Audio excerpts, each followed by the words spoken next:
इस तरह का डायरेक्टली ब्रेकआउट कब आता है? ये अचानक से नहीं आ जाता है। इससे पहले मार्केट क्या करता है, ये पूरा डेटा तैयार करता है।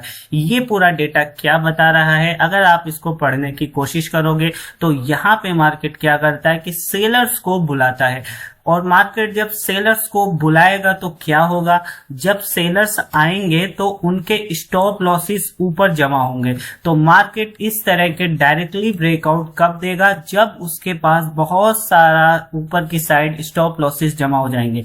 तो मार्केट यहाँ पे क्या करता है, इस तरह के डायरेक्टली ब्रेकआउट देने से पहले मार्केट ने यहाँ पे पूरी तरह से सेलर्स को बुलाया। जैसे कि ये रेसिस्टेंस था, रेसिस्टेंस से नीचे गया, फिर रेसिस्टेंस से नीचे गया, और यहाँ पे आप देखोगे कि मार्केट ने एक एम पैटर्न भी बनाया, एम पैटर्न बनाया, फिर उसका नीचे की साइड ब्रेकआउट दिया। फिर जब भी मार्केट रेसिस्टेंस पे जाता है नीचे चला जाता है, जब भी ऊपर आता है नीचे चला जाता है। तो इस तरह से यहाँ पर मार्केट क्या कर रहा है, बायर्स को जब भी इन्वाइट कर रहा है, जैसे ही बायर्स ट्रेड लेते हैं तो क्या करता है, मार्केट नीचे चला जाता है। जब भी बायर्स ऊपर का ट्रेड लेते हैं नीचे चला जाता है। तो मार्केट बायर्स को तो निकाल रहा है, डिमोटिवेट कर रहा है, और सेलर्स को बार बार इनवाइट कर रहा है। और यहाँ पर एक और चीज की, मार्केट क्या कर रहा है, बहुत ऊपर से नीचे गिर रहा था। जब ऊपर से नीचे गिर रहा था, इस जोन का ब्रेकआउट किया, तो ये कौन सा जोन है, ये लिक्विडिटी वाला सेलर्स का जोन है। यहाँ पे सेलर्स बहुत हाईली एक्टिव होंगे, क्योंकि मार्केट क्या है, बहुत ऊपर से नीचे की तरफ गिर रहा था। तो सेलर्स जोन में मार्केट सेलर्स को बार बार बुलाता है, उनको इनवाइट करता है, और मार्केट जिसको इनवाइट करेगा उसी को ट्रैप करेगा। तो इनवाइट करने का क्या तरीका होता है, एक तो मार्केट क्या करता है, इस जोन का नीचे की साइड ब्रेकआउट देगा। तो जब भी मार्केट जोन का नीचे की साइड ब्रेकआउट देगा तो यहाँ पर कौन लोग आएंगे, भर भर के सेलर्स आ जाएंगे। तो जब सेलर्स आएंगे तो उनके स्टॉप लॉसेस ऊपर की साइड होंगे, ठीक है। तो यहाँ पर जब मार्केट ये नीचे का मूव दे रहा था तो यहाँ पर सेलर्स आ गए होंगे, बहुत सारे आ गए होंगे, तो उनके स्टॉप लॉसेस कहाँ होंगे, ऊपर की साइड होंगे, ठीक है। तो उसके बाद फिर मार्केट क्या करता है, मार्केट और अच्छा नीचे जाके लिक्विडिटी ग्रैब करता है। यहाँ पर आप देखोगे मार्केट ऑलरेडी लोअर लो बना के आया। लोअर लो पर तो और भी ज्यादा कौन आएंगे, जब मार्केट एक और जोन का ब्रेकआउट देगा, लोअर लो देगा, तो सेलर्स ही सेलर्स आएंगे। फिर मार्केट इन लोअर लो वालों को तो निकालता है, लेकिन रेसिस्टेंस से फिर नीचे जाने जैसा बताता है।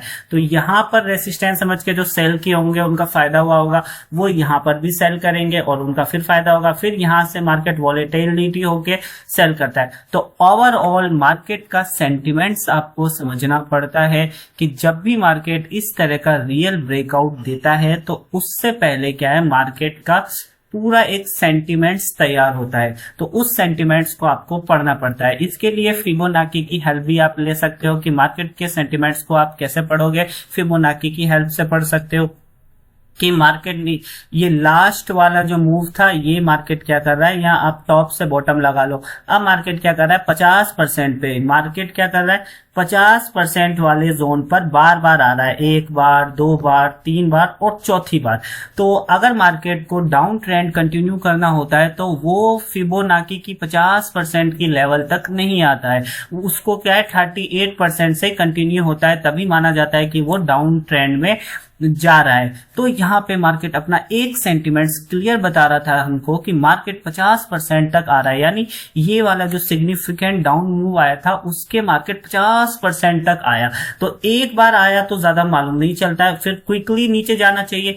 ट्रेंड कॉन्सेप्ट क्या बताता है कि मार्केट को अगर अपना डाउन ट्रेंड को कंटिन्यू करना है तो उसको जल्दी से क्विकली नीचे जाना चाहिए। लेकिन मार्केट यहां पर अपना सेंटिमेंट्स के बता रहा है, रेसिस्टेंस पर एम पैटर्न बना रहा है, रेसिस्टेंस पर एम पैटर्न बना के ब्रेकआउट दे रहा है। तो ये बिल्कुल सेलर्स को बुलाने वाली चीज है, सेलर्स को इनवाइट करने वाली, न्योता देने वाली चीज है कि आओ सेलर्स आओ। लेकिन मार्केट सेलर्स को तो बुला रहा है, लेकिन फिर से 50% की लेवल पे जा रहा है, फिर से मार्केट नीचे आ रहा है, फिर से जा रहा है। तो बायर्स को तो मार्केट मौका ही नहीं दे रहा है, बुला ही नहीं रहा है, और जो गलती से आ गए होंगे उनको वॉलेटिलिटी में वापस से निकाल दे रहा है। तो बायर्स को मार्केट पूरी तरह से डिमोटिवेट कर चुका है, और मार्केट क्या है, सेलर्स को हर तरीके से बुला दिया।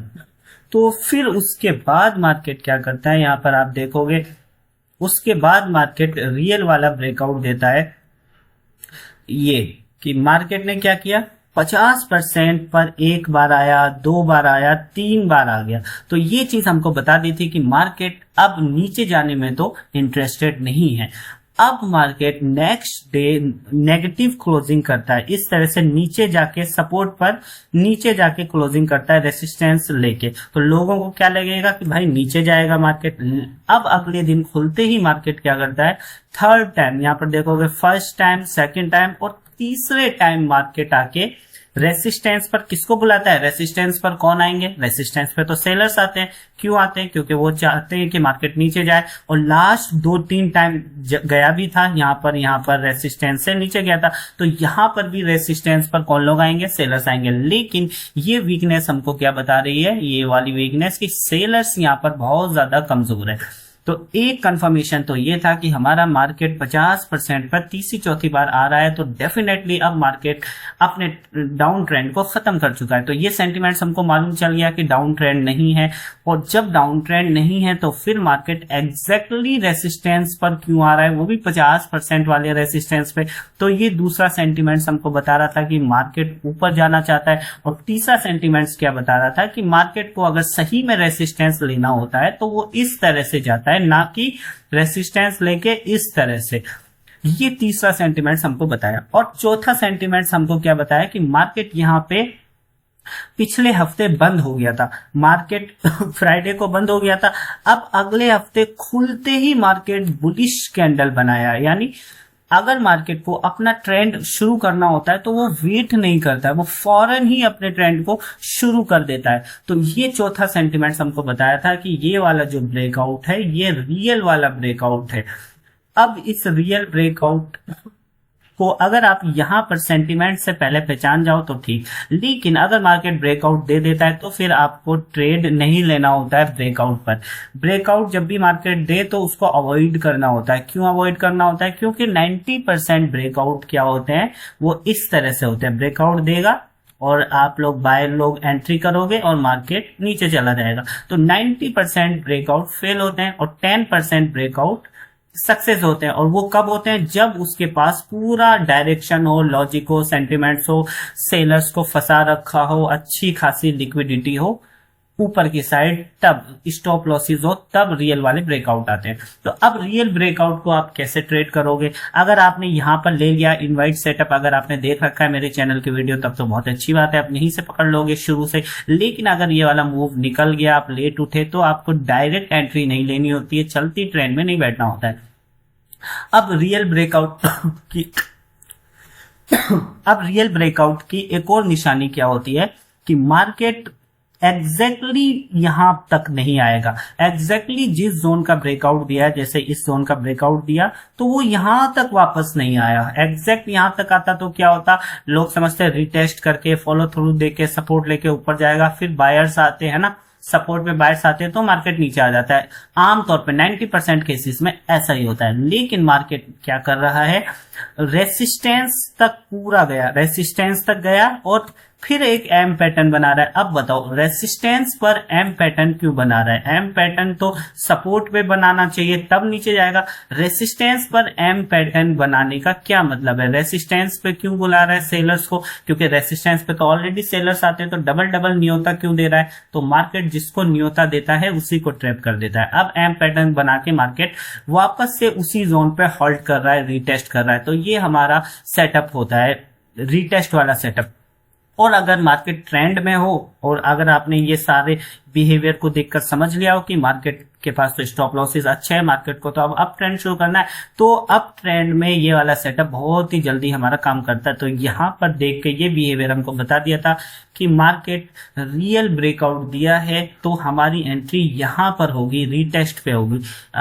कभी भी मार्केट आपको रियल ब्रेकआउट मिलता है तो आप अगर यहाँ से नहीं पकड़ पाए, गलती से मिस हो गया, तो आपको कहाँ पर पकड़ना चाहिए, इस ब्रेकआउट को तो आप इग्नोर करोगे। ब्रेकआउट के बाद मार्केट इस तरह से कहीं पर भी आपको एक फ्लिक करके मूव देगा और अपने ही सपोर्ट का लास्ट जोन का ब्रेकआउट देगा। और ब्रेकआउट देने के बाद मार्केट एग्जैक्ट इस जोन पर नहीं आएगा, ये जो गैप है यहां तक नहीं आएगा मार्केट, है ना, इस जोन तक नहीं आएगा। मार्केट क्या करेगा, नीचे का फ्लिक करने के बाद वहीं पर रीटेस्ट करना शुरू कर देगा।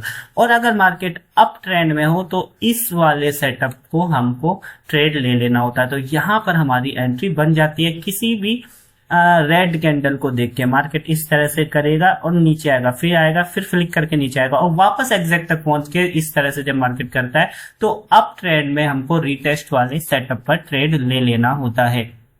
तो यहाँ पे हमारी एंट्री होगी। अगर यहाँ पर भी आपने एंट्री मिस कर दी तो अब आपकी नेक्स्ट एंट्री यहाँ पे होगी कि मार्केट वापस से एग्जैक्ट जोन पे चला गया। तो ये चीज हमको बता दी थी कि मार्केट अप ट्रेंड में है। अगर मार्केट डाउन ट्रेंड में होता है या फिर साइडवेज वॉलेटाइल होता है तो उसको इस जोन पर आना चाहिए ना। यहाँ से रेसिस्टेंस लिया है तो मार्केट को यहाँ आना चाहिए, लेकिन मार्केट क्या कर रहा है, यहां से रेसिस्टेंस लेके सेलर्स को बुला के वापस से उसी जोन पर जा रहा है और फिर रेसिस्टेंस नहीं ले पा रहा है, ये वीकनेस शो कर रहा है। तो जब वीकनेस शो होगी तो क्या होगा, सेलर्स की वीकनेस शो होगी रेसिस्टेंस पे, तो बायर्स उनको डोमिनेट कर देंगे और जैसे ही बायर्स डोमिनेट करेंगे उसके बाद आप देख सकते हो क्या हुआ, मार्केट कहाँ गया।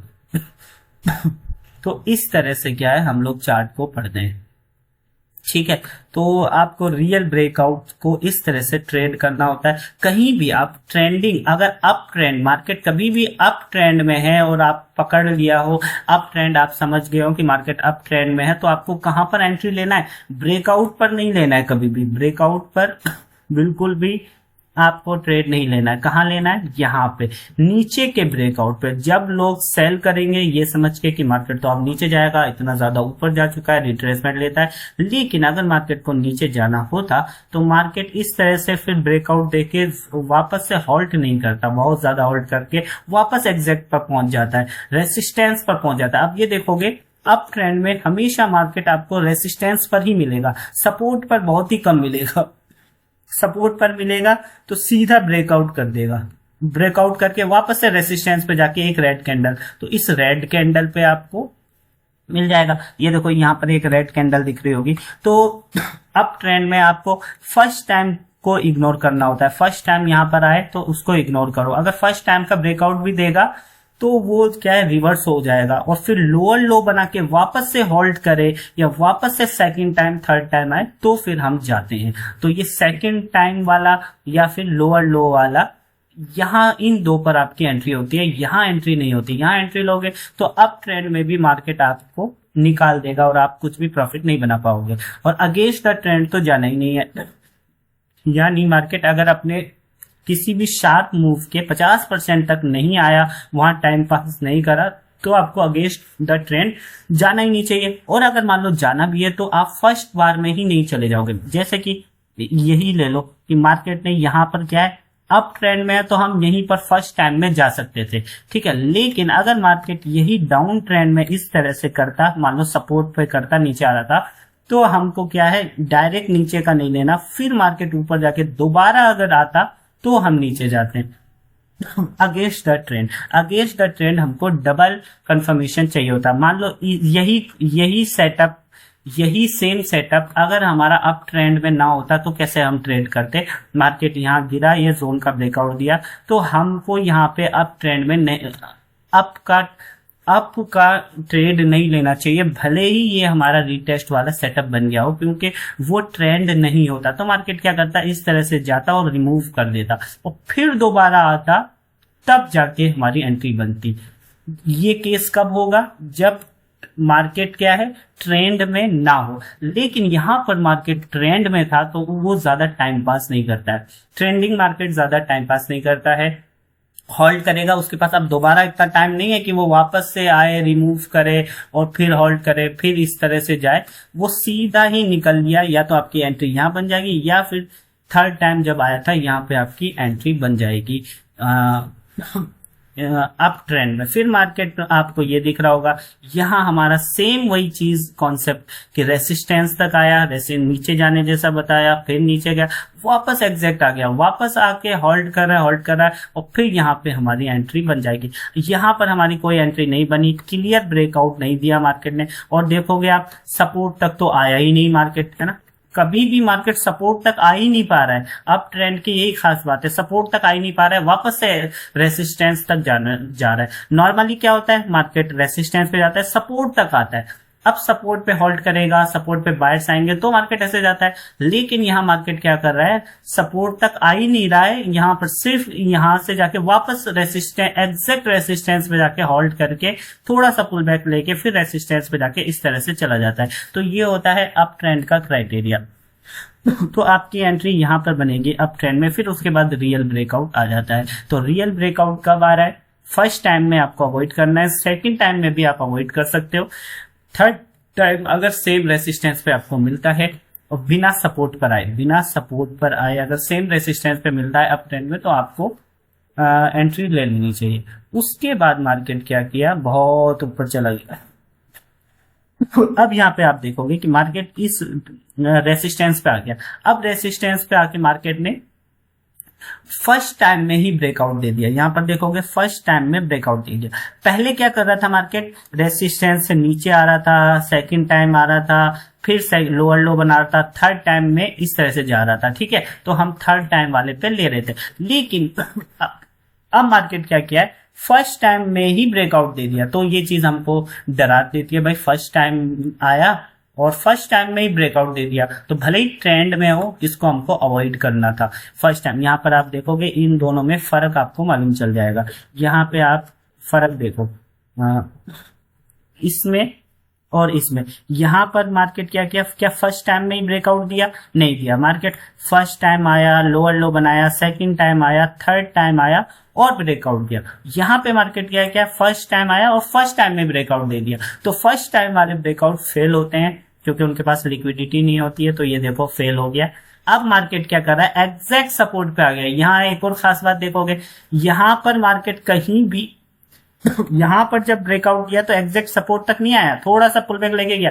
लेकिन क्योंकि यहाँ पर ये फर्स्ट टाइम वाला ब्रेकआउट था, फर्स्ट टाइम वाला ही ब्रेकआउट था, फर्स्ट टाइम में ही ज्यादा सेलर्स को बुलाया नहीं और निकल गया। फिर मार्केट को पता चला रे गलती हो गई यार, सेलर्स की तो लिक्विडिटी ली नहीं मैंने। तो मार्केट एग्जैक्ट वापस सपोर्ट पे आया। फर्स्ट टाइम ऐसा हुआ कि मार्केट ब्रेकआउट देने के बाद एग्जैक्ट सपोर्ट पे आया और मार्केट देख सकते हो मार्केट कितना नीचे आया। और फिर जब उसको लगा कि चलो ठीक है ले ली मैंने लिक्विडिटी, तो मार्केट वापस एग्जैक्ट जोन पे आ गया, यहाँ पे फिर आ गया। और जैसे ही आया दूसरी बार तीसरी बार और फिर मार्केट ऊपर जाने जैसा बता रहा है। तो इस तरह से रियल ब्रेकआउट होते हैं। अप ट्रेंड को हमको इस तरह से ट्रेड करना होता है। तो अगर आपको इस वीडियो से कुछ हेल्प मिली हो तो आप कमेंट करके बता सकते हो, और अगर आपका कोई भी सवाल हो तो वो भी आप पूछ सकते हो। तो फिर मिलते हैं किसी और वीडियो में, तब तक के लिए बाय।